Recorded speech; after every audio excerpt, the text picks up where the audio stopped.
Muy buenos días, mi nombre es Juan Carlos Borbón, de Más Jóvenes por Hermosillo, y me gusta empezar este programa recordándoles que muchos de nosotros los jóvenes vivimos en total desinformación. Les repito que este 1 de junio tenemos una labor muy importante.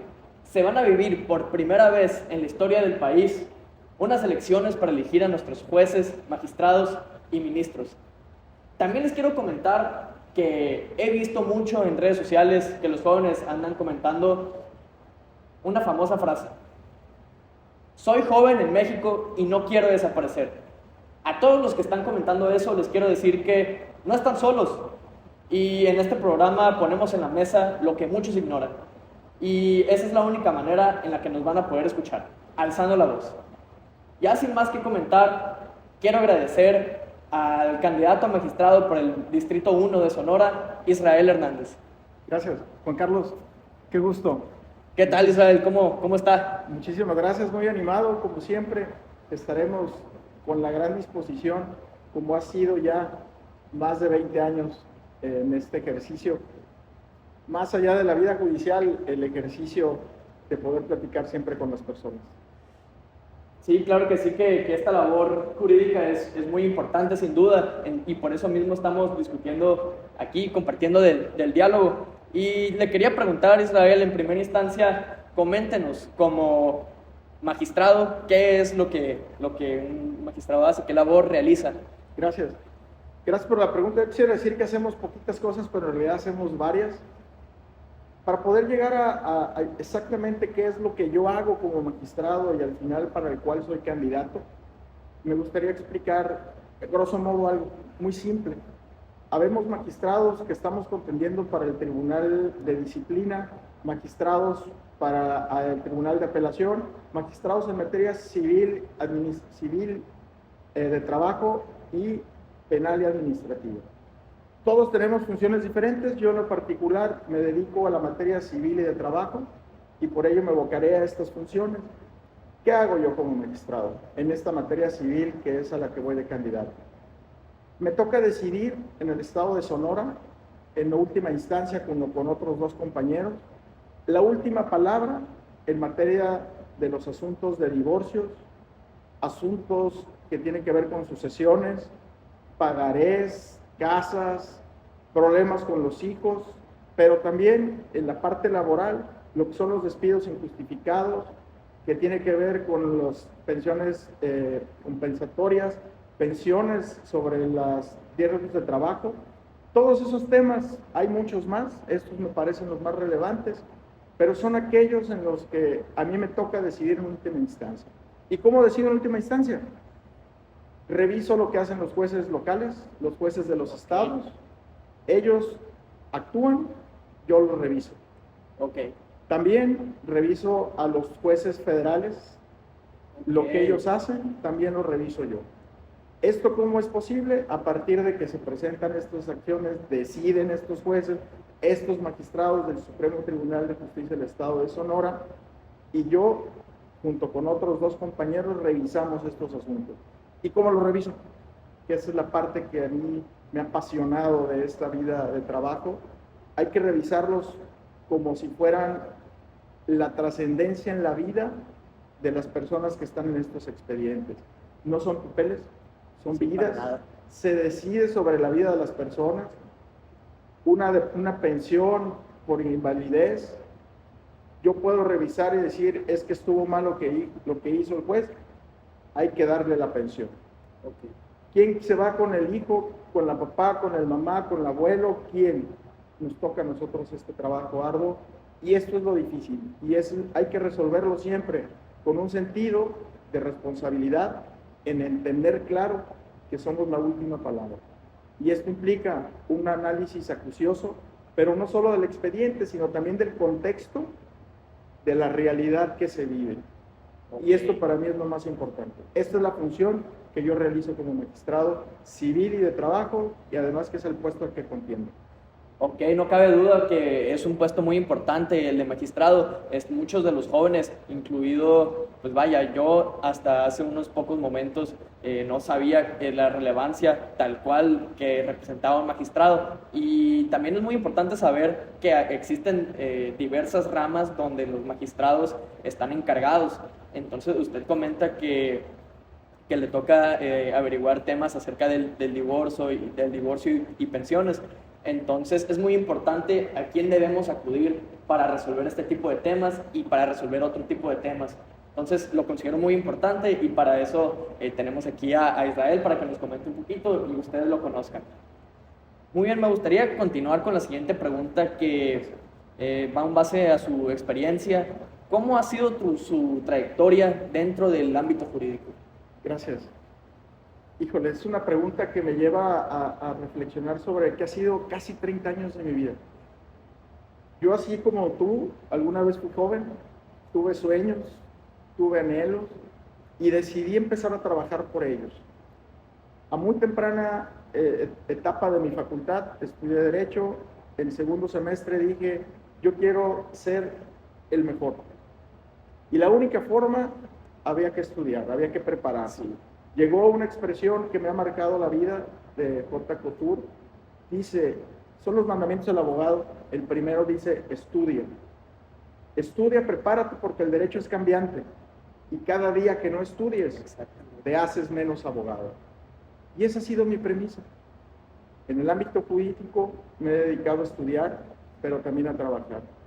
Estudiaba, yo estaba en segundo semestre y yo ya iniciaba en esta vida de trabajo jurídico, aunque no era tan jurídico. ¿Por qué? Y lo explico. Mi papá, pues él con toda la sinceridad me dijo, yo no soy abogado, yo no conozco a nadie, si tú vas a estudiar Derecho, tienes que abrirte el camino tú solo. Y así fue. Y mi única posibilidad de acceso a un despacho era un maestro de la prepa. Y este maestro me dijo, sí tengo trabajo, pero lo único que tengo ahorita es limpiando la oficina. ¿Quieres? Le dije, por supuesto. Ese fue mi primer acercamiento con el ámbito jurídico. ¿Desde dónde? Desde el error. Como yo tenía que limpiar las oficinas, yo desenvolvía los escritos que hacían los abogados y yo ahí advertía cuál era el error. Okay. No tenía muy claro qué pasaba, pero dije, esto está mal. Sí, tenía una noción más o menos de qué era lo que estaba sucediendo. Así es. Pasa la carrera, me hago conocer con los maestros, un maestro me ofrece iniciar un despacho, me invita de socio industrial, esto estaba yo en tercer semestre de la facultad, y a partir de ahí empecé a llevar yo los asuntos completos. Órale. Todavía no tenía yo el título, por supuesto, pero las ganas ya las tenía y las ganas de aprender. Aprendí mucho en este despacho, termino la carrera, un amigo mío que era el que se encargaba de la área de diplomados, del área de maestrías, en realidad en la escuela donde yo estudié, me dijo, voy a hablar con un juez de distrito para que te invite a trabajar. Me invita a trabajar, por supuesto me hizo examen, habíamos 10 personas haciendo examen y me quedé. Estuve trabajando arduamente, eran trabajos exponenciales, todo el día, llegaba a las 8 de la mañana, nos íbamos a las 8 de la noche y a veces a la 1 o 2 de la mañana. Órale. Todos los días, sábados había descanso, sí, pero ¿qué había? Ganas de crecer. Sí, exactamente. Ganas de seguir adelante. Después, termino la carrera, sin titularme, entro a este juzgado, no podía titularme, el horario era excesivo y decido pedir una tregua y decir, tengo que sacar mi tesis. Salgo a la tesis, llego a otro despacho en el que mi idea era solamente sacar copias y archivarlas en el archivo muerto, pero el titular del despacho, al escucharme un comentario de revisar una de estas copias, me dijo, ¿tú qué estás haciendo aquí? Y ese mismo día me mueven para ser abogado, director de los procesos jurisdiccionales. Esos procesos... Y esto todavía sin titularse. Yo todavía no estaba titulado. Ok. Yo era el que se encargaba de ello, obvio había un abogado que era el que tenía que estar en las audiencias, yo no podía estar presente, pero yo era el que las hacía. Yo hacía todos estos trabajos jurídicos. Termino, ahora sí me puedo titular, duro en ese despacho viendo asuntos mercantiles, que para mí la joya de la corona en ellos era derechos concursales, que era lo muy nuevo en ese tiempo. Me hace quedarme ahí, llega una especialidad en México, una convocatoria de la Escuela Federal de Formación Judicial, antes Instituto de la Judicatura Federal, una convocatoria en la que había 10 lugares disponibles para externos. Concursé contra 500 personas y pude ingresar. Ese fue mi regreso al Poder Judicial, desde esta especialidad, 6 meses becado en la Ciudad de México, y estando ahí, concluyo, el día que me estaba graduando, un secretario que trabajó en el juzgado donde yo había sido oficial en aquella primera etapa, me habló y me dijo, vente a Tijuana porque te quiero dar nombramiento de secretario. Y esto estando justo en la graduación. Estando en la graduación. Me recibo la llamada, me dijo, necesito que llegues. Bien, voy para Ciudad de Tijuana. Estando en Tijuana duré poco. Los estudios ahí se enfocaron a la materia penal. Yo tenía poco conocimiento de la materia penal, pero ahí los aprendí.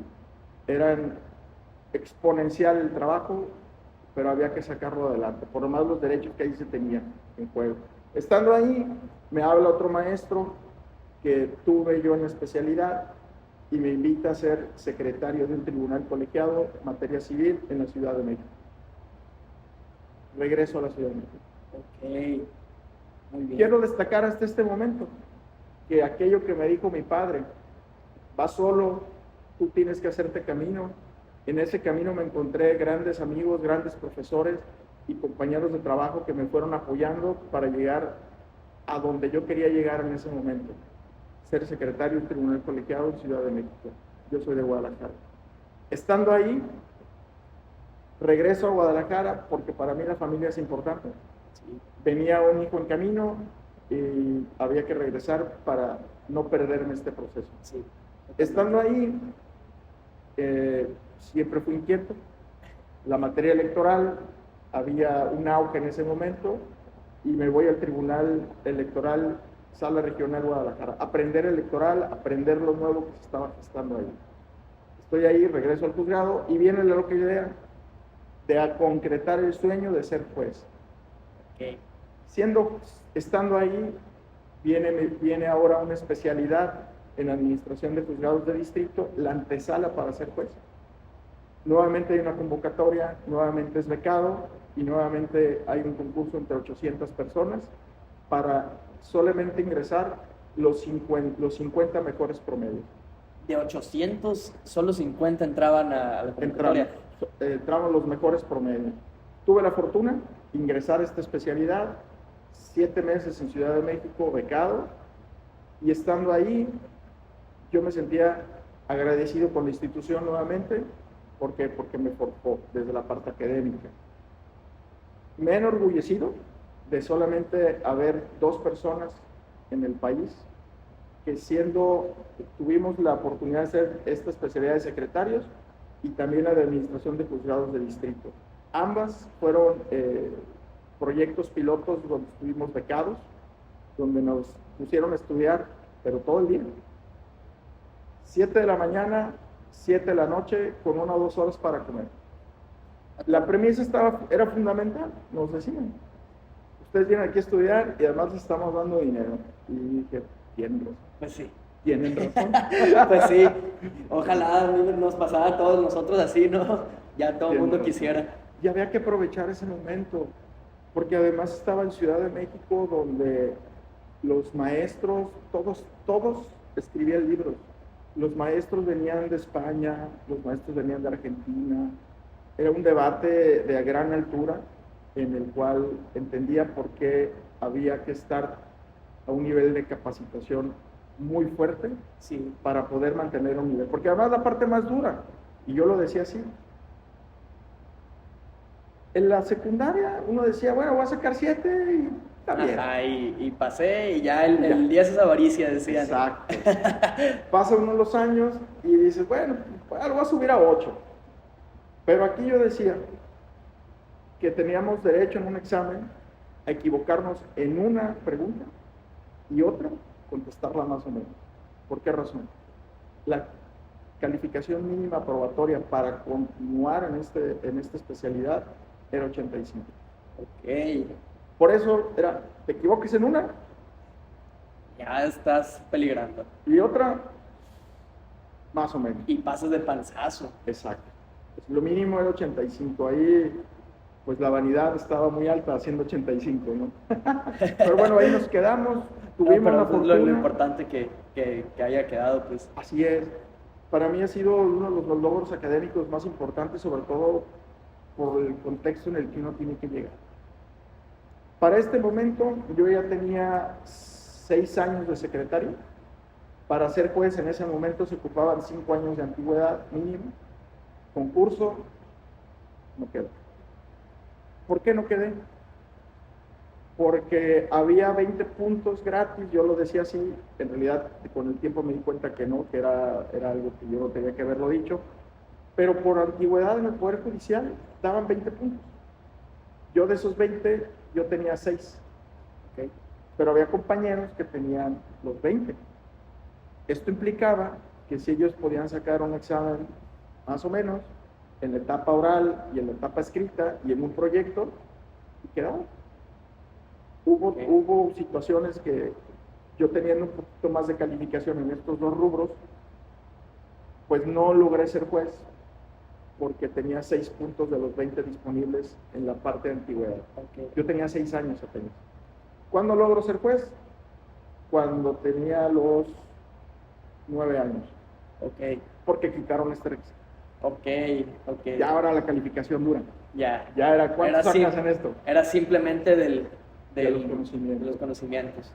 Pero en este inter, me hubiera gustado haberme estado en mi casa sin hacer nada académico. No, ¿qué hice? Todos los cursos, diplomados, seminarios, había que seguir preparándose, Sí, porque regresaba aquello que comenté al inicio: estudia. Cada día que no estudies eres menos abogado. Exactamente. Logro ser juez, llego, me mandan a la ciudad de Mazatlán. En la ciudad de Mazatlán encuentro un juzgado donde había que mejorar las condiciones de trabajo. ¿Por qué? El personal salía muy tarde, 11 de la noche, y mi compromiso con ellos fue buscar un esquema administrativo y de gestión de trabajo en el que nos permitiera irnos a las 4 de la tarde. ¿Por qué razón? Yo creo que el ser humano necesita sí trabajar, pero también tiene que buscar un equilibrio en la familiar, en la diversión. Cuando pude lograrlo, había personas que me decían: oiga, señor juez, ¿y qué voy a hacer toda la tarde? Vive. Esto fue lo que hicimos allá, mejoramos los procesos, cambiamos todo y nos regresamos a la ciudad de Guadalajara como jueces, donde había un juzgado que teníamos más o menos 400 ingresos, demandas de ingresos por semana. ¿Qué volvimos a hacer? Lo mismo. Personas que se le iban a 2, 3 de la mañana, dice: esto no puede ser. ¿Qué hicimos? Implementamos gestiones, implementamos nuevas formas de trabajo, implementamos usos de tecnologías. ¿Para qué? Para poder reducir los tiempos y facilitar los procesos. Exacto. Y a las 4 de la tarde todo el personal se volvía a ir. Ahora tenía problemas, gente que se quería quedar. Órale. Ahora es: oye, no, por favor, vive. Estudia y vive. Oye, qué buena reflexión. Estudiar y vivir. Ahí me viene la culminación de mi carrera, de mi idea aquella que nació en segundo semestre. Llega el concurso de magistrado. Preparación nuevamente, estudios, había que no descuidar el trabajo, era un contexto de pandemia, las tecnologías habían sido y siguen siendo lo que nos salvó a todos, sí, en este contexto que había. Una anécdota: cuando llega enero del 2020, previo a la pandemia, yo llego con mis compañeros de juzgado y les digo: a ver, la tecnología ya llegó, no podemos hacerla a un lado. Exacto. Vamos a utilizar todas las tecnologías disponibles y que el Consejo nos dota como herramientas de trabajo, y vamos a trabajar en línea. Ya vámonos olvidando del papel, ya vámonos olvidando de esto, todo trabajemos desde el sistema electrónico CICE, que nos permite tener esta facilidad. ¿Cuál era mi objetivo? Había que disminuir costos en el uso de papel, había que disminuir tiempos, había que disminuir, sobre todo, darles la oportunidad de que las personas gestionaran desde la tecnología para tener más tiempo para ellos. Cuando llega la pandemia, nos suspenden el trabajo, nosotros ya íbamos avanzando en ello. Cuando nos dijeron, ahora lo tienen que hacer, nosotros ya estábamos preparados.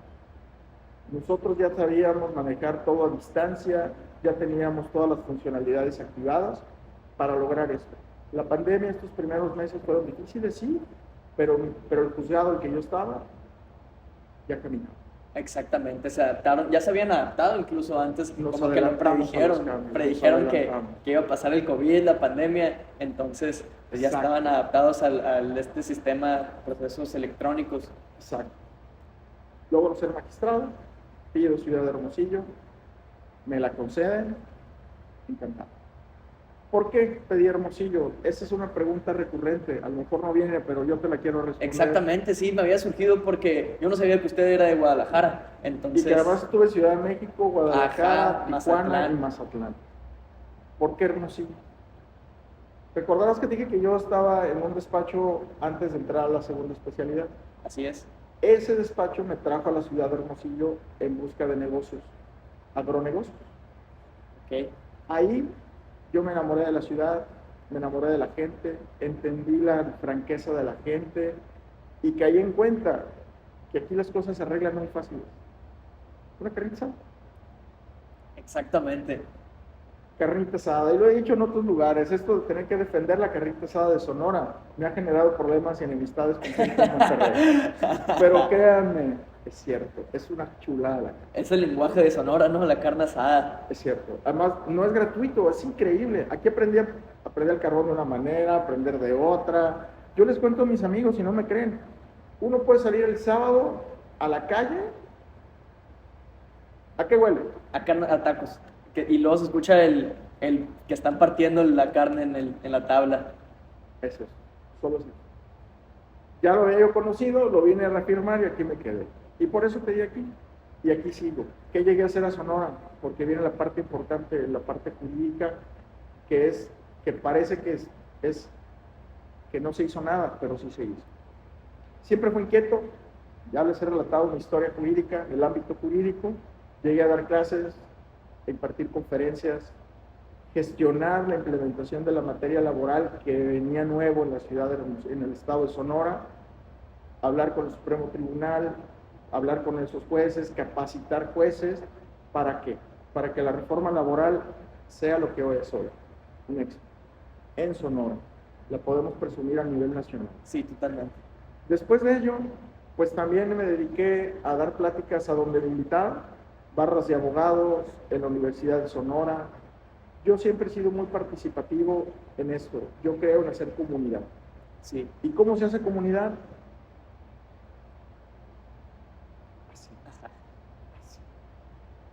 Pero lo llevé al extremo, por lo que me dijeron en la ciudad de Hermosillo, cualquier litigante que llegara a querer verme en mi oficina, bienvenido.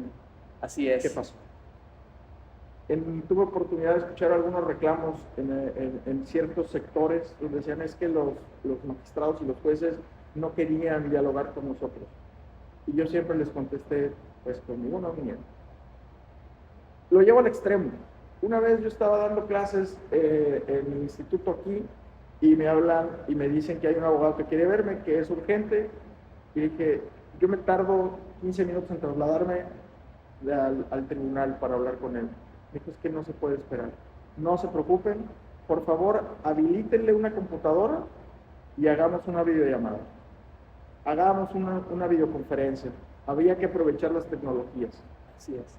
¿Se cumplió el objetivo? Sí, yo estaba en el otro edificio sede, él estaba en el edificio sede del tribunal y tuvimos este intercambio de ideas vía electrónica, aprovechando las tecnologías, el metaverso, nuestro servicio. Así es.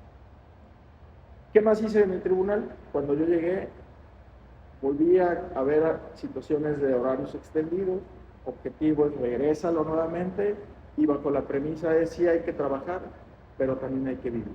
Exactamente.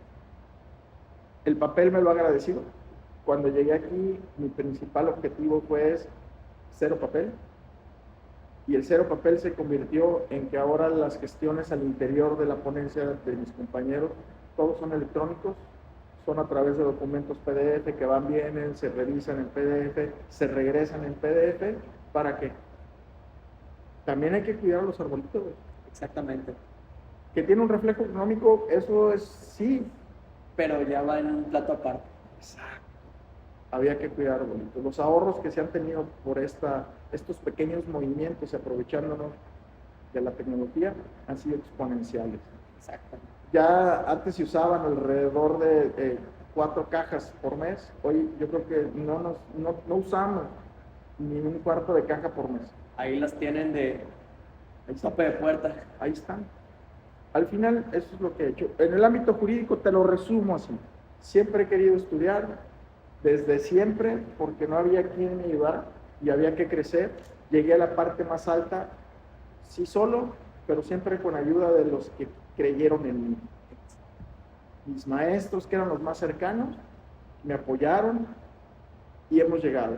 Donde cuando he llegado, que he hecho un compromiso social con mis compañeros de trabajo, ya siendo yo el director de ese barco, para que también tengan una mejor calidad de vida, y también hay que aprovechar las tecnologías como un eje para las nuevas formaciones y para mejorar la administración de la justicia. No he acabado, no. Tengo grandes ideas con el uso de las inteligencias artificiales. El año pasado empecé con un plan piloto para el uso de la tecnología, la inteligencia artificial en la ayuda de la elaboración de los proyectos, que estamos en ese camino. Hubo paro de servicios el año pasado y de alguna manera pues se suspende este programa. Okay. Te resumí 30 años. A la torre. Nos queda muy claro que tenemos que tener que nos deja de tarea usted su trayectoria. De verdad que es un trabajo muy ejemplar y justamente lo que usted dice, estudia, trabaja y de verdad vive. Entonces, pues vaya, la labor de abogado es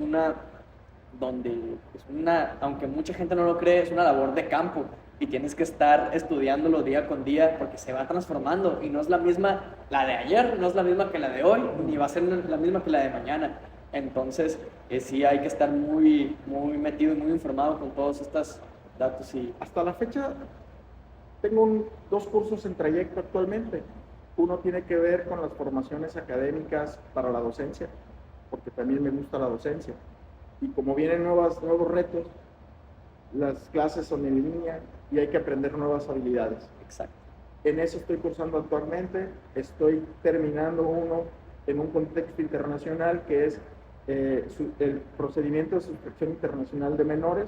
Es un instituto que está en Colombia, pero con maestros en España y Argentina. Son los que estoy todavía cursando. Me han dicho, oye, mejor ocúpate de otras cosas. Ajá. Hay algo, la campaña. Dicen zapatero a tus zapatos luego, ¿no? Dije, sí, pero esto es también lo mismo. Sí, exactamente. Y hay que hacerlo todo. No es posible decir nada más esto y descuidar lo otro. No, aquí es todo. Exactamente. Aquí es todo. Familia, trabajo, amigos y también capacitación. No se puede perder de lado. Todo hay que hacerlo. Todo. Exactamente. Y luego, más que nada, porque pues usted se está dedicando a la docencia y me imagino que usted quiere transmitir lo que usted sabe hacia nuevas generaciones. Entonces, sigue siendo parte de un mismo universo. Es que ya cambiaron. Ustedes cambiaron. Nosotros, ya los grandes, ya estoy grande, 48 años creo. Tenemos que adecuarnos a las realidades de ustedes. Ustedes nacieron con la tecnología a su servicio. Sí, hay que decirlo, la verdad. Sí, no sean como los que no. Pero eso, yo lo entendí. Y esto hay que usarlo. Yo no hay que tenerle miedo a lo nuevo, no, jamás. Para nada. Hay que usarlo. Es una condena, ¿no? El rehusarse a lo nuevo. Exacto. Yo les platico a mis hijos el tema del teléfono, ¿no? No, antes había que buscar un teléfono que sirviera, meterle una tarjeta, marcar y a ver. Y era casa, porque no había nada. Ajá, ¿no? Y era uno por casa. Exacto. No, y ahorita la facilidad de tener todo en el teléfono, ¿no? Sí, renovarse a morir. Sí, de verdad que debemos de analizar esta trayectoria que usted nos menciona, su experiencia, y la verdad me fascinó que usted dijo que lejos de ser algo desinspiracional, lo que su padre le dijo fue el motor que lo inspiró a usted para llegar a ser todo lo que es, sobre todo lo que nos platicó. Así es. Bueno, me gustaría continuar con cuál cree que debe ser el rol de un magistrado en el sistema judicial actual, el de ahorita. El actual. Es una pregunta muy interesante, porque quisiera yo reflexionarlo hacia el futuro, pero esto me lleva a lo que he hecho en el pasado. ¿Por qué? ¿Qué se debe de buscar actualmente en un magistrado? Primero es esta accesibilidad. De entrada, ¿cómo puedo yo entender que voy a tratar de resolverle el problema a alguien si no escucho el del problema? Exactamente, si no lo ¿Cómo? conozco, si no lo veo. Cuando me han buscado, que ha sido desde que empecé la carrera judicial, desde oficial, desde que empecé en ello, yo les decía a las personas, se los sigo diciendo, el que conoce el asunto mejor es usted, platíquemelo. ¿Me va a hacer tomar una mejor decisión? Sí, claro. ¿Por qué? Porque viene el otro nivel. Hay que juzgar desde también una realidad. No podemos cerrarnos la realidad a ello. ¿Qué se creía antes de la justicia? Que la justicia tenía que ser ciega. Yo creo que sí y no, aunque Aristóteles estaría enojado conmigo. ¿Por qué? Porque la justicia también hay que ver los hechos, hay que ver la realidad de las personas, sí. Hay que entender lo que está sucediendo con ellas. Y al final, cuando uno está viendo el expediente, no saber que nada más es un puro papel, ¿no? Es un problema de algo.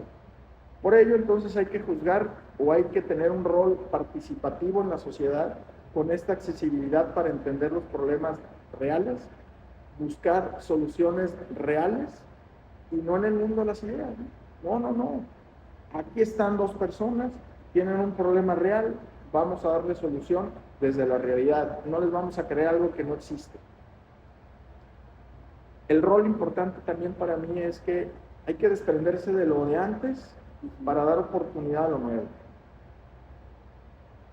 Tú estás muy joven, seguramente no te puedes imaginar una vida sin una computadora para el trabajo, para la educación, para la casa. Sí. 90s, la justicia en los 90s era con máquinas de escribir. Era lo nuevo, la tecnología disponible. Sí. No es criticable, es la tecnología disponible para ese momento. ¿Qué pasó? Vinieron las computadoras. Pero las computadoras no las de ahorita, sino que había que picarle, esperar media hora que encendieran, cargarle, poner un programa, ponerle otro. Esto era lo que había. Pero nadie quería. Se la hacía muy tedioso, hay que otro se la eche. Sí. Yo lo he platicado hoy a estas personas que parece incomprensible ahora, pero en ese tiempo tenía mucha lógica para ellos. Cuando llega la impresora, ellos decían, es que es muy difícil ponerle las hojas a una impresora. Y decían, a la máquina de escribir, nada más se la pongo, le doy vuelta al carrete y entro. Y aquí tengo que ajustarle, tengo que ponerle así, se atora, además vienen conmigo. Dije, a ver, hágalo ahorita.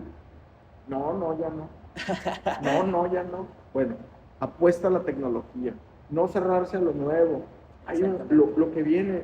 Yo escuchaba en estas pláticas de España y Argentina que la inteligencia artificial ya es una herramienta de uso común, así como lo fue el Google. No estoy diciendo que sea malo, no, cumple una función. Pero hoy imaginarse la vida sin Google, exacto. Híjole, quiero buscar yo algo, una recomendación de comida, del cine, cómo llegar a un lugar, Google. ¿En dónde? En un teléfono. ¿Qué sigue? Pues la inteligencia artificial. Yo lo tengo en mi teléfono. En mi teléfono se ha vuelto también una herramienta más, no para el trabajo, para la vida. Sí. Para la vida. ¿Qué entonces hay que hacer? Apostar a la modernidad en los procesos jurisdiccionales para poder tener cercanía y poder juzgar desde la realidad. ese día que yo le dije a mis compañeros, no se preocupen, por favor, ayúdenme a hacerme una videollamada con el abogado que quiere hablar conmigo. ¿Cómo? Sí. Yo ahorita pido una computadora en mi sede de este edificio y me conectan con él ahí. Todo sorprendido. Pues esto es lo que viene, el metaverso viene, las reformas vienen, los nuevos códigos ya hablan de ello. Hay que apostarle a la tecnología. Es lo que siempre he hecho. Además también, no nada más son los usuarios, son las personas que están adentro del tribunal. Sí. Ellos, igual que yo, igual que tú, queremos vivir. Y un líder, que es el que está en cabeza del tribunal o del juzgado, es la responsabilidad también pensar en él. Y una preocupación siempre ha sido el servidor. Esto es lo que yo veo, o esto creo yo, que es el rol que debe representar un magistrado en la materia en la que estoy. Al exterior, al interior y con un compromiso social y un compromiso con la tecnología. Así es. No la podemos dejar de lado. Así es. Es esto. Totalmente, o sea, yo considero que es una actitud totalmente reprobable el hecho de que una persona, incluso un encargado y un actor político y un servidor público, rechace lo nuevo y que diga, no, yo lo voy a hacer así ahorita incluso hay gente que lo hace a mano. Entonces yo siento que sí es lo más adecuado y es lo más óptimo que un actor político, que un servidor público, un magistrado, un juez, un ministro decida optar por lo nuevo y que no le tengan miedo a usar la inteligencia artificial, a todas esas nuevas novedades, válgame. Cuando salió el ChatGPT, que fue hace 2, 3 años, yo estaba enojado porque la información me llegó a mí un mes después y me lo reproché. Dije, ¿cómo es posible? En la tecnología un mes ya está obsoleto. Ajá, totalmente. Y hubo que hacer gestiones personales de buscar cómo estar al día en esto. Y cómo aplicarlo, ¿no? Al trabajo y a la vida cotidiana. Y perder el miedo, pues hay que picarlo, sí, no va a exactamente, ajá. A lo mejor sí. Al rato. Okay. Muy bien, quiero continuar esta entrevista preguntándole pues algo un poquito más personal de usted. Okay. ¿Cómo ha sobrellevado usted? ¿Cómo se ha sentido con este nuevo proceso electoral? Bien. Todo es renovarse o morir, pero lo he llevado con serenidad, sobre todo con apertura y con responsabilidad. Lo explico. ¿Por qué con serenidad? Cuando a uno lo dominan las pasiones, se acabó. Sí, exactamente. Se acabó. Hay que estar sereno, hay que estar tranquilo. Y sobrio. Exacto.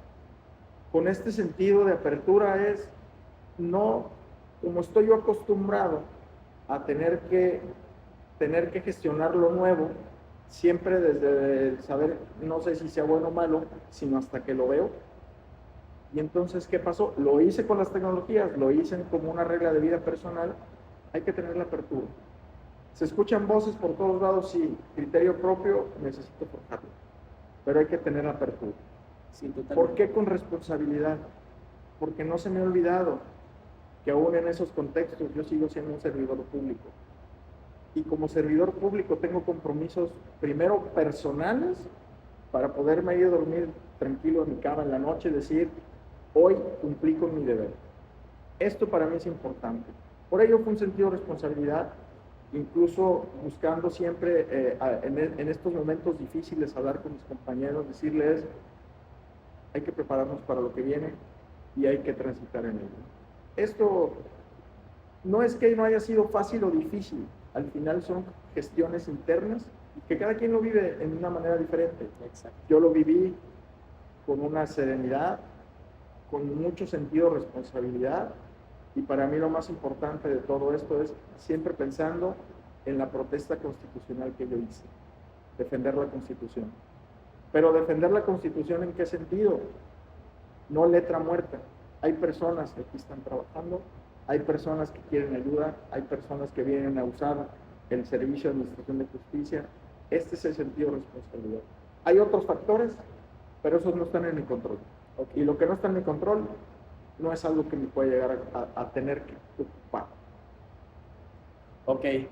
Sí, la verdad, pues es lo que comentábamos hace poquito, ¿no? De adaptarse a lo nuevo y no tenerle miedo, pues son cosas que cambian y el mundo, y justamente el derecho está transformándose y es nuevo cada día. Entonces, pues es parte de la labor y es parte del abogado irse adaptando y aceptar los retos que van a afrontarse. Sí. Oiga, ahorita que dices de los cambios, tenía que presentar papeles, ¿no? Vi mi título y decía licenciado en Derecho. Yo le quería agregar licenciado en Historia del Derecho. Ok. ¿Por qué? Todo lo que yo aprendí en la licenciatura, todo cambió. Todo cambió. Laboral, civil, penal, administrativo, todo cambió de lo que yo estudié en el 95 al 99. Y yo decía, le voy a poner aquí con lápiz, licenciatura en Historia del Derecho. De la de antes, ¿no? Se acabó, ya no existe eso. Sí, es cierto. Y, muy bien. Para finalizar, le quiero hacer esta pregunta. ¿Qué mensaje o invitación le daría a gente como nosotros, los jóvenes, que desconfían en el sistema de la justicia? Hay muchos que piensan que para nada nos van a escuchar gente que está en el poder y que ya totalmente les perdimos la fe. Entonces, ¿qué mensaje le daría a esos jóvenes? Gracias. Yo creo que una pregunta sumamente interesante. Yo creo dos cosas. Cuando estuve en Mazatlán, tuve un acercamiento con los jóvenes. Eran unas conferencias que me invitaron. Y yo veía esta cara de desesperanza, esta cara de decir, es que eso no es para nosotros, eso está... Ajá, está en otro lejos. mundo, a mí no me corresponde, decir. Y eran estudiantes de Derecho. ¿De verdad? Yo de ahí, yo pregunté, estudiante de Derecho, sí, es que entonces algo está fallando con los que estamos de este lado del escritorio, decía yo. Algo está fallando. Vamos a ver qué está fallando. Pero después también veía los de las otras carreras. Decía, estos también son importantes. Por ejemplo, carrera de comunicaciones. El ámbito jurídico está en ello. Derecho a la protección de datos personales, uso de la imagen pública, privada, todo tiene un contexto de derecho. Y si hay un problema, hay que ir a un tribunal. Desafortunadamente habrá que ir para resolver un problema. Este problema sí es real, es claro, pero ¿qué he hecho yo? Yo creo, entiendo la desesperanza, entiendo que haya una situación de desconfianza, pero yo en realidad los invitaría a dos cosas. Una, creer que adentro habemos personas que estamos comprometidos con ello desde hace tiempo, que alguna vez fui joven y creí que había que entrar para cambiar el sistema. ¿Y cómo lo he hecho? Ya di cuenta de ello. Pensar en el personal, acercarme a donde me han invitado, voy, tener diálogos directos, francos, abiertos, no desde la postura de soy magistrado, soy juez, soy secretario, no, desde la postura de somos personas, tenemos problemas comunes y tenemos que hacer comunidad. Así es. Tenemos que hacer comunidad. ¿Y cómo es? Pues hay diálogo. Yo puedo estar encerrado en una oficina y no enterarme qué sucede afuera. Pero la idea es salir, entender, dialogar, saber que hay esto, hay una decepción tal vez. Otra idea que yo tuve en ese momento es vamos a hacer invitaciones a todas las personas, hacer tours al juzgado donde yo trabajaba, al tribunal donde yo estaba en Guadalajara, y aquí lo hemos... hubo algunos acercamientos, no se concretaron porque salieron de vacaciones, hubo algo en la universidad y no se pudo hacer, pero eran como estas visitas guiadas. Primero, para que entendieran dos cosas. Yo como magistrado no soy ni inalcanzable, no soy nada que no tenga que ver con un está ya. No, al contrario, soy servidor público, lo tengo muy claro, lo tengo tatuado. Es decir, esto es para la gente, es el servicio para la gente y nosotros estamos para servir. He tenido problemas, sí, que a veces exceden, pero es parte de la labor. Sí. Me han dicho hasta de lo que yo creo que yo he llegado a decir, mi mamá, ¿qué culpa tiene? ¿Qué culpa tiene mi mamá? Pero cuando acaba esta pasión, Exactamente. esta pasión acaba, llega la paz en el abogado, me pide disculpas. ¿Yo qué hago? En verdad, yo entiendo, lo entiendo, hay una empatía. Viene presionado por el cliente, ay, que mi asunto, viene presionado por la contraparte, que te voy a... Y llega todavía y no lo queremos atender, no, pues no. Yo digo, no, pásale. ¿Dónde aprendí eso? Yo estuve del otro lado del escritorio. También fue joven. Ahí entendí qué es lo que yo no quería para cuando yo llegara. Y eso que yo no quería, llegué y aquí no se hace.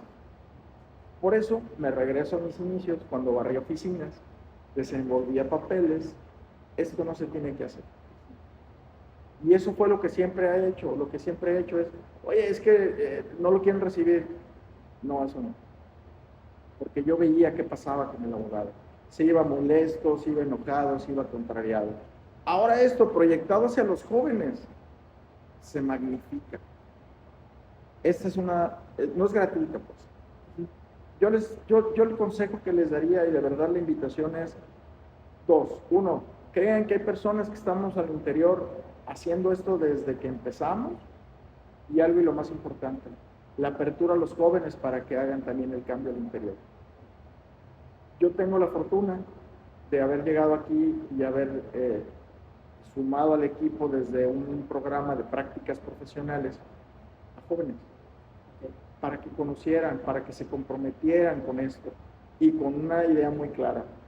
Lo que no tienen que hacer es tratar mal a las personas, no tener la responsabilidad en los asuntos, no tener la claridad de que esto es un servicio público. Y lo digo a lo mejor muy fuerte, pero si esto no te queda claro, habrá otros espacios en otro lado, pero aquí frente a este trabajo no es posible. Todos lo han entendido, han estado trabajando. Desde que llegué, desde que empecé yo a ser secretario, siempre quise tener este acercamiento para los jóvenes al trabajo. Han continuado, se han esforzado y han sido estas semillitas que han ido cambiando lo que parecía que no tenía que hacerse. No se desanimen, hagan el cambio. Así es. Yo fui joven, intenté hacer el cambio y lo he hecho. Exactamente, y lo hizo. Muy digna la invitación aquí del candidato a magistrado Israel Hernández, la verdad. Pues este programa se hizo con ese propósito, de invitar a los jóvenes, de informarlos y de que realmente pues, apoyar con el granito de arena para que mínimo se informen y sepan quiénes son los encargados, quiénes son los que están del otro lado del escritorio y que sepan a quién acudir. Y que no somos personas. Exactamente. Somos personas, a veces estas formalidades de las cuales yo he creído que hay respeto, sí, pero fórmulas sacramentales no las tiene que haber.